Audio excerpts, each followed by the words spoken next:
Hello guys, మరి ఇవాళైతే మనం chicken pakodi చేసుకుందామా? అయితే చికెన్ పకోడీ ఎట్లా చేసుకోవాలో నేను మీకు చూపిస్తా, మీరు అట్లనే చేయండి. ముందుగా చికెన్ తీసుకొని చికెన్ని మంచిగా దప్ప 4-5 సార్లు మంచిగా కోటతో కాదు నీళ్ళతో కడుకోవాలి. ఇక కడుకున్నాక ఏం చేయాలంటే మనము ఇక ఉప్పు అనమాట. ఉప్పు చూడలేరు, చూడండి ఉప్పు ఇట్లుంటుంది. ఇక ఉప్పు అయితే తగినంత వేసుకోవాలి. ఉప్పు వేసుకున్నాక మళ్ళీ ఏం చేయాలంటే కారం వేసుకోవాలి. కారం ఎక్కువ వేసుకోవద్దు, లేకపోతే మంట తీసి ఆయన కూలం అంటుంది అంత జాగ్రత్తగా చేసుకోవాలి. ఇక వేసుకున్నాక మళ్ళీ టేస్ట్ రావాలంటే టేస్ట్ సాల్ట్ కాకుండా మనం అల్లిమిల్లిగడ్డ పేస్ట్ వేసుకోవాలి. ఇక అల్లిమిల్లిగడ్డ పేస్ట్ వేసుకున్నాక ఏం చేయాలంటే ఇక పిండి వేసుకోవాలి. పిండి వేసుకునే ముందు పని చేయాలి, నూనె వేసుకోవాలి.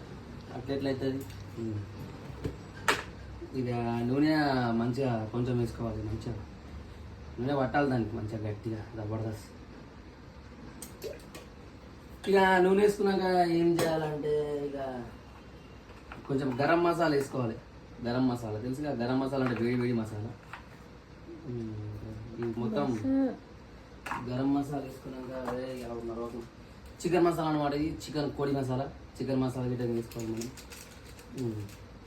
చికెన్ మసాలా వేసుకున్నాక అట్లానే ధనియా పౌడర్ వేసుకోవాలి. ఇది ఏమంటారు కారం పౌడర్, మనకి ఇంగ్లీష్ రాదు, ఇది వేసుకోవాలి. ఇది వేసుకున్నాక మళ్ళీ ఏం చేయాలంటే కొంచెము నిమ్మరసం తీసుకోవాలి. నిమ్మరసం చాలా నిమ్మరసం వేసుకున్నాం. నిమ్మరసం వేసుకున్నాక గుడ్డు వద్దు కాబట్టి గుడ్డు కూడా వేసుకోవాలి. గుడ్డు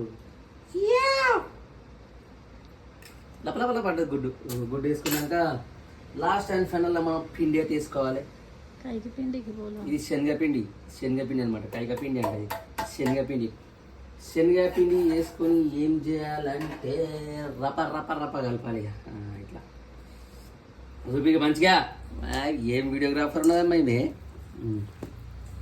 ఇట్లా మంచిగా కలుపుకోవాలి. మంచిగా కొంచెం నూనె వేసుకోవాలి, ఎందుకంటే ఇది పడతలేదు దీనికి.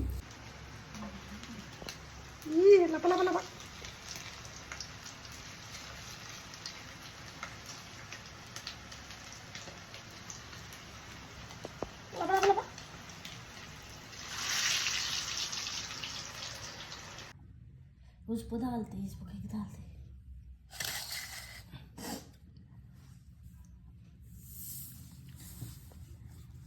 फोटो लेती है।